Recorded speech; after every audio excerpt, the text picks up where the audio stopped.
Welcome to the Cups of Consciousness show. I am Aleya Dao, your host. I'm a doctor of Oriental medicine, a sound healer, the author and founder of the 7 Cups of Consciousness. I have produced 9 sound healing albums and have recorded over 2,000 meditations online. I am an energy practitioner and help people shift their consciousness using their energetic fields. And this show is all about using your energetic fields to shift your consciousness, as well as exploring energetic concepts that help you create a more empowered and connected life. This episode is an energetic session that explores concepts, energetic practices, and protocols that are similar to a prayer, which help you transform particular aspects of your life. When you listen, recognize that some part of you is using your energetic fields to shift your vibration, which in turn shifts your consciousness, your behaviors, your beliefs, how you react and respond.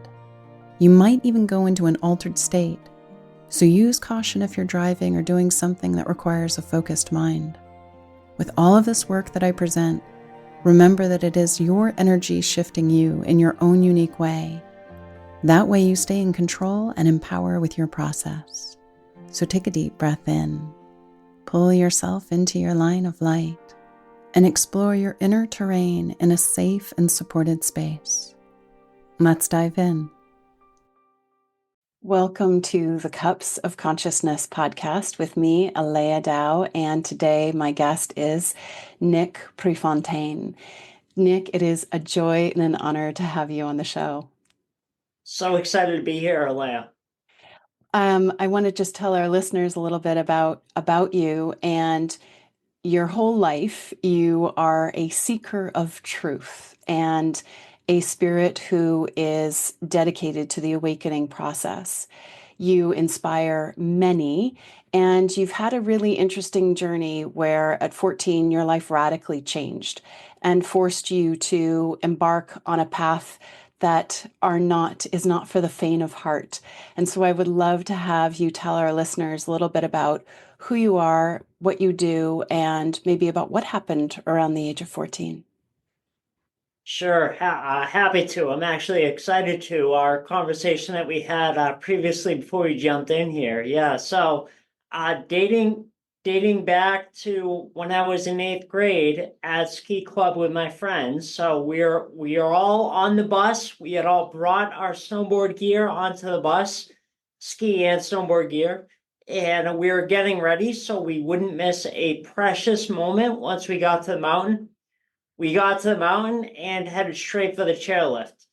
On the ride up, we noticed that it was very icy because it had been raining. So people were wiping out everywhere.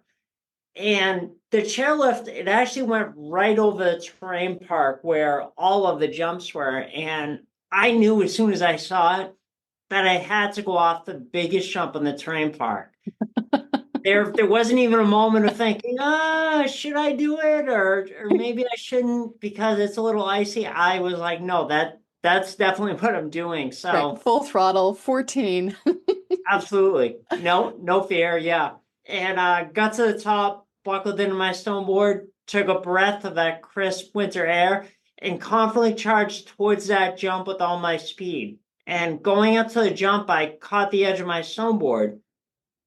And that was the last thing that I remember. Wow. Now, I was told that I landed on my head. I wasn't wearing a helmet. And the events of that day, I pieced together based on doctors, eyewitness account, people who were there, eyewitness accounts, and everything like that, and evidence. So, although I wasn't, there were a number of things that saved my life and really enabled me to be able to be on with you today and to share my story. The first of which was, although I didn't have a helmet on, Aleya, I had a pair of goggles, um, ski goggles. So But they're, on the top of your head. yeah, right. I wasn't wearing them, but they Right. were right. They're right on the top of my head. So And just for our audience, whenever we have our glasses, wherever our glasses are is where our focus is. And so your goggles were directly connected with your light, your spark. Absolutely. Yeah. Yeah. I've never viewed it that way, but yeah, you're right, 100%. The goggles that I was wearing had a lot of padding. They were really thick. Spy goggles is what they're called. And I learned that not only did they brace my initial impact, as I continued to, just because it wasn't that one impact, as I continued to hit my head and continue to roll down the mountain, my goggles mysteriously moved with each impact to brace my fall against the ice. Wow. Now, I believe, and I'm sure your listeners believe that everything happens for a reason. So that was the first thing that enabled me to be here, that enables me to be here today and tell the story. Second of which was they wanted to bring a helicopter to the mountain to rush me to the hospital. They couldn't because it was too windy. So they had to send in an ambulance. And out of all the paramedics in the area, the six paramedics that were in the area, there was only one who could intubate on the spot. And I needed that to be able to breathe. And Wow. fortunate for me, he was one of the paramedics that showed up to the mountain that day. And the third, it's almost like this is building in a crescendo. The third and I think the most important was when I was in the intensive care unit in the at the hospital, I was out. So I wasn't able to communicate with anyone. And they said based on the impact alone, I would have been out for 7 to 10 days. Wow. However, they had to partially induce me into a coma so that my body could heal because I already had swelling in my brain. So I was out for the count. My parents were the only ones that were allowed in that room. And after my accident, as you can imagine, the news was not so positive, not so positive, not so positive. And doctors don't get paid to paint a rosy picture. They get sued the lights out of them because they were doing that for liability and everything. Right. So They say worst case scenario so that if there's anything that's better than that, they look good and they save themselves a lawsuit. yeah, exactly. Hmm. So they went and started no fault of their own. They were just doing their Right. job. They Yeah. went to share this information with my parents right there, right with Oh, me right there in a coma. My mom stopped them and she said, no, not in front of him. Because she understood that even though I was in a coma, I was still taking in information. So she right. made the doctors step outside the room. And once they were outside the room, they shared that I was in a snowboarding accident and I was in a coma, partially induced. They weren't sure how long I was going to be out. And when I came out, I probably wasn't going to be able to walk, talk, or eat on my own ever again.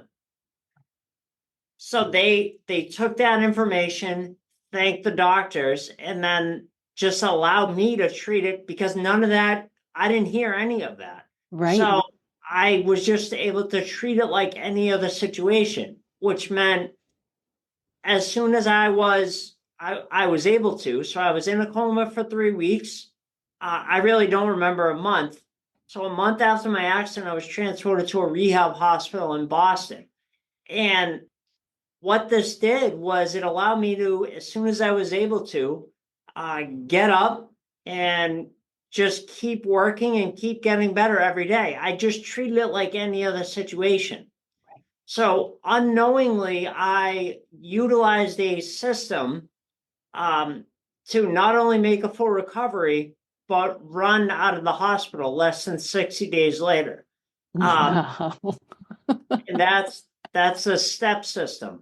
So STEP is an Amazing. And acronym. this is a system that you developed that you utilized to heal yourself. Yeah, unknowingly. Yeah, and Right, right. it took Like, a lot of exploration and a lot of mentors and coaches pulling this out of me. right. But several years ago, I did work with a mentor and she was able to pull this out of me. Of like Uh, discerning what, okay, so what did you do there? What did you what do did there? I Like, do? yeah, Yeah, exactly. What did beautiful, I do? brilliant. She said to me that, okay, so you got in this accident, you were in a coma for 3 weeks. Uh, less than 60 days later, you ran out of the hospital. How'd you do it? I said, I don't know. I just got up every day and just, I did it. And she goes, no, not good enough. So she kept asking me and kept asking me to a point where I was so frustrated where I was like, I just stop. I need a break. Like, and I'm so happy that I did that work with her because now it's everything that I do, the step system. So I'll give your audience like an introduction of the step system, and then based on our conversation, there's really an aspect of the step system that I really want to drill down in. So there's STEP is an acronym, stands for support. Support, you have to make sure you have the support of your family and friends. This is going to have you falling back on the relationships that you built prior to your setback. And it might sound overly simplistic, but this very act of getting everyone on board at the start can save you hours and hours of actual time, worry, and frustration in the future. T is trust. Trust that once you take your first step, your next step is always going to be available for you. And this also starts with trusting that voice that you have inside of yourself. And you have to follow it. And there's so many ways that I can talk about the voice inside of us. When after coming out of my coma, when I was first starting to get my wits about me about a month after my accident, I can remember this was even before I could talk. So I could remember overhearing my parents meeting with my doctors and therapists, and they met with them weekly. And that's part of the STEP system. I talk about that within STEP, the ebook, which I can give everyone a way that can download that for free at the end. I overheard them saying, Aleya, okay, what do we have to do to make sure Nick makes a full recovery? And I heard in the back of my head, no, you're going to run out. So then running out of the hospital, I was able to communicate that. So although I couldn't talk, I was able to communicate that to my parents and the rest of my team. So then running out of the hospital became our common goal. And I'll go back a little bit later. I'll go back to the voice in the back of your head because it led me to what I'm doing today, which I believe.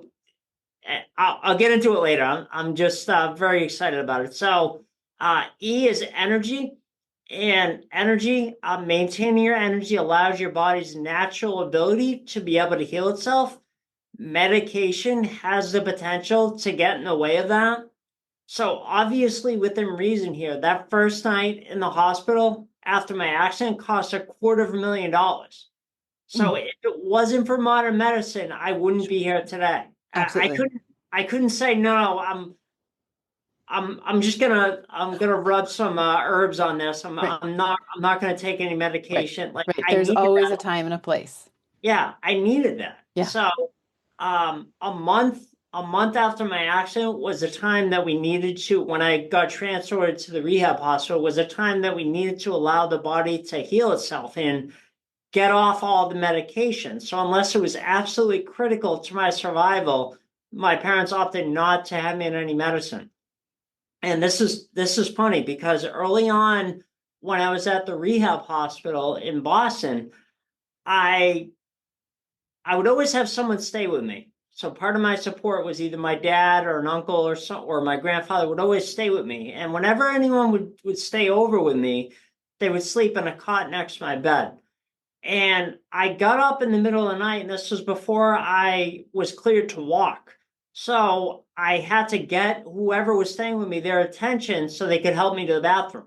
So I leaned over my bed and I I couldn't get my grandfather's attention. So what I did, I managed to. I was very close to being cleared to be able to walk. So I managed to get to the bathroom and come back. Well, the hospital found out the next day, and they freaked out. And they were like, "Well, what we're gonna do so he calms down. We're gonna put him on this many cc's of this medication, that many cc's of Oh this no. medication. That should chill him out so he can sleep throughout the night." And My my God. parents said, "No, you're not." Yeah. And if I didn't have someone there to do An that, advocate, your advocate yeah, of, okay, exactly. so his body is getting better. Do not suppress that. Yeah, exactly. Even if So it's inconvenient. yeah, exactly. And later, and you and I were talking about this aspect of it. So if you fast forward a little bit, well, actually let me talk about the rest. So that's E, energy. P is persistence. Once you take your first step, your next step is always going to be available to you. Trust it. And by taking some action, I'm not saying 7 or 8 hour day every day, but some action every day, especially at the initial phases of a trauma or a setback, you're building an unstoppable momentum that's going to carry you through. So if you fast forward, I did less than 60 days later run out of the hospital. And then 3 years after that, running out of the hospital, I had been completely cleared because I had to go to outpatient therapy for another 6 months, along with being tutored all summer long in order to continue on to high school with the rest of my classmates. However, if you fast forward a little bit, 3 years after my accident, after running out of the hospital, I started seeing a naturopath, a naturopathic doctor to rid my body of all the toxins that were pumped into me to help keep me alive. Right. And he did things based on your blood type. So that was in 2006 that I started seeing him. So you would, depending on your blood type, you would get a booklet, which was the only foods that you could eat. It was pretty strict. Then you would get supplements with each meal. And then I would, every 2 to 3 weeks, I would drive there and do a slew of natural treatments, natural therapies, like foot bath, acupuncture, colonic, hyperbaric chamber, infrared sauna, excuse me, just to name a few.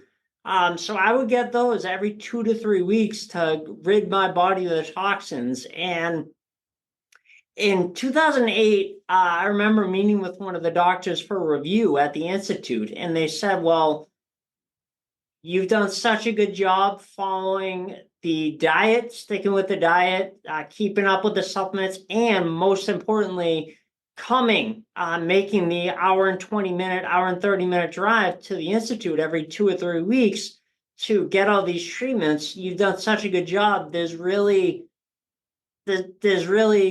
not much more we can do. Like if you want to, we encourage you. It's good for maintenance to keep coming. Well, right around that time, and I was totally on board with that.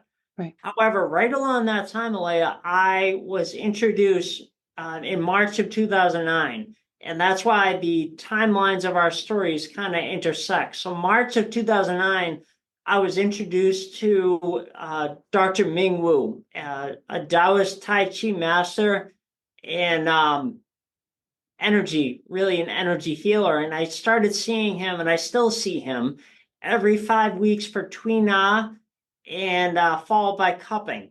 Well, he was the one starting in 2009 that taught me how to meditate.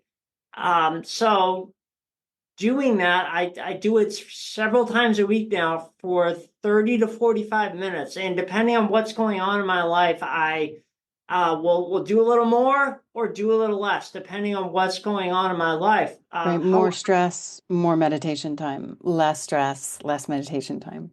Exactly. Like during COVID, I didn't even realize it until I reflected like recently. But during COVID, I was meditating for 45, 60 plus minutes Wow. every day. I didn't even realize it. So, Well, and it could have also been too, I mean, we all had our own personal journey during that time, but at a global level, the stress was so high. And so psychically, even if our inner environment and our family life was calm, we were not feeling the calm of the world. mm,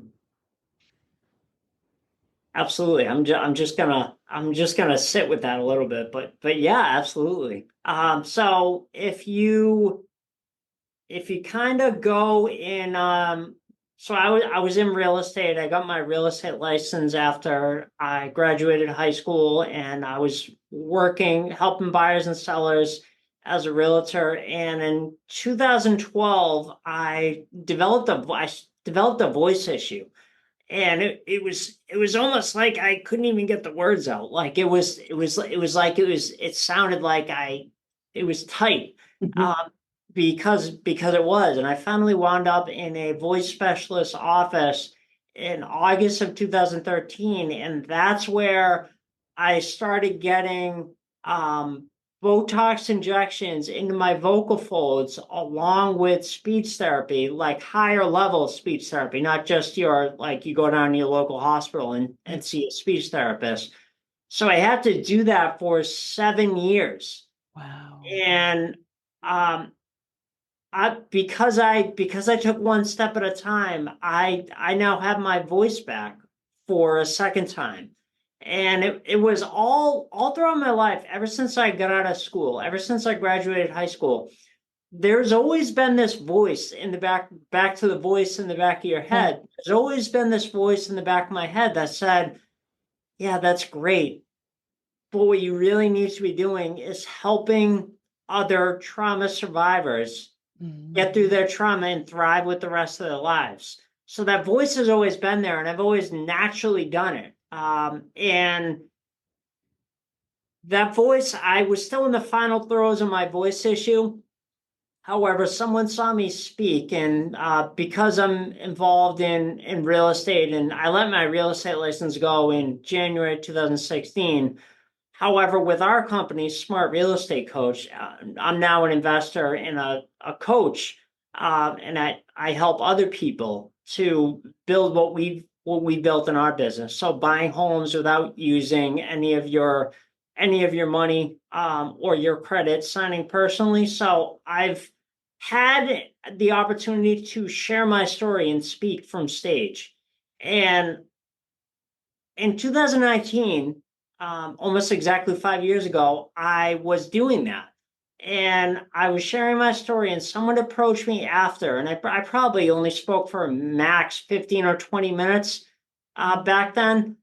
However, someone approached me after I spoke 5 years ago and said, I'm not trying to steal you from your dad because it's a family real estate business. However, if you're ever looking to kind of fine tune your message and to bring it to another level so that it has maximum impact and you're able to help the most amount of people possible, I can introduce you to a few coaches and mentors that have helped me. And I was still going through the final throes of my voice issue, Yeah. so I wasn't ready yet. You're However, like, I and always be an inspirational speaker for hundreds of thousands of people in the world. wasn't quite ready for that yet, Right. because I was still going through the final throes of my voice issue. However, I always hung on to her card, and in May of 2021, uh, 3.5 years ago, I reached out to her and I said, "Okay, I'm ready." And she introduced me to her mentor, who's become my mentor. And ever since I spoke with her, her name is Trisha Brooke. Ever since I spoke with her the first time, there has been no voice in the back of my head. So what that's evidence to me, Aleya, is that I'm doing exactly what I was put on this earth to do, Yeah. and I'm living my purpose. So Your she's the one voice is who aligned. exactly. She's the one who helped me develop, pull out of me, reluctantly, I guess at the beginning, pull the step system out of me. Hmm.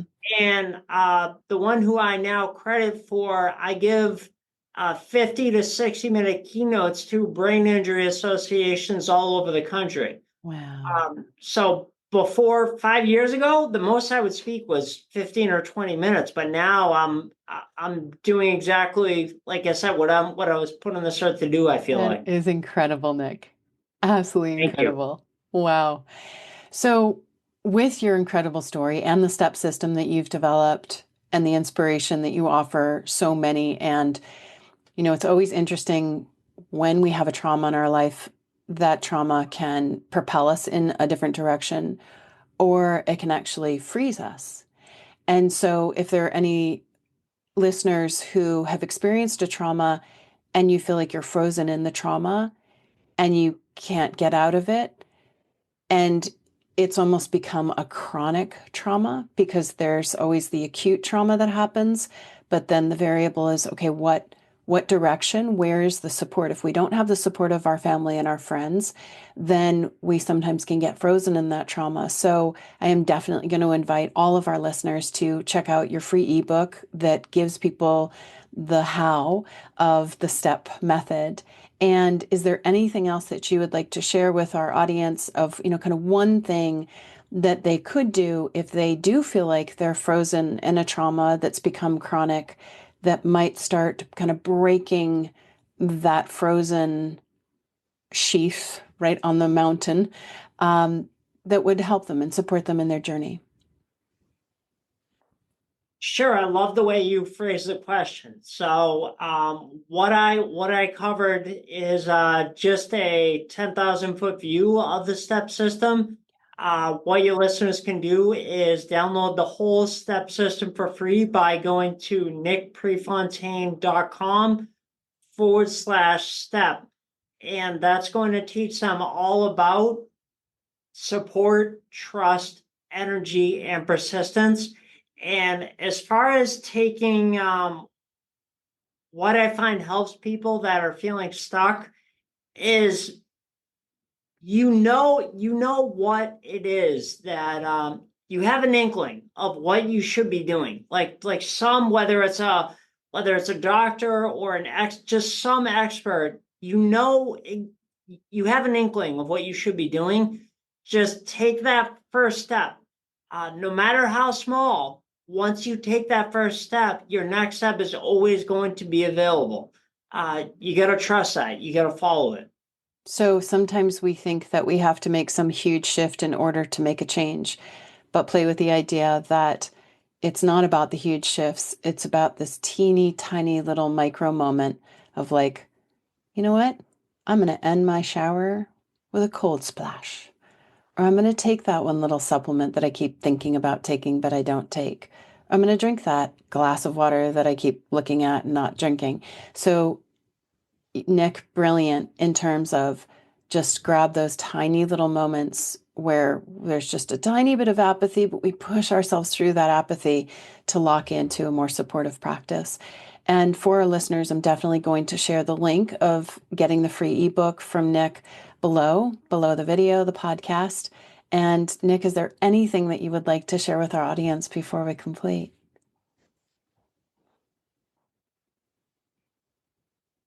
I think action. I think that's just the phrase that's coming to mind. So just take action, because once you take some action, even if it's the wrong action, you're going to be able to know what to do next.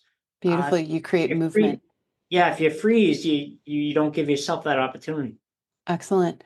I love that. And then also too, when we listen to stories like yours, we then think about you and your perseverance and persistence in the face of all odds positively empathically impacts. And so for any of you that feel stuck, don't know how to get out, just reflect upon Nick's story and he will positively empathically impact you into beautiful and empowered action.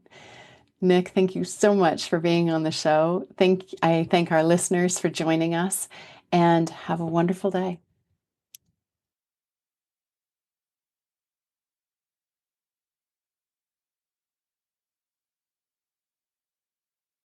You have been listening to the Cups of Consciousness show with me, Aleya Dao. Receive a free month of the Cups of Consciousness. Go to 7cupsofconsciousness.com.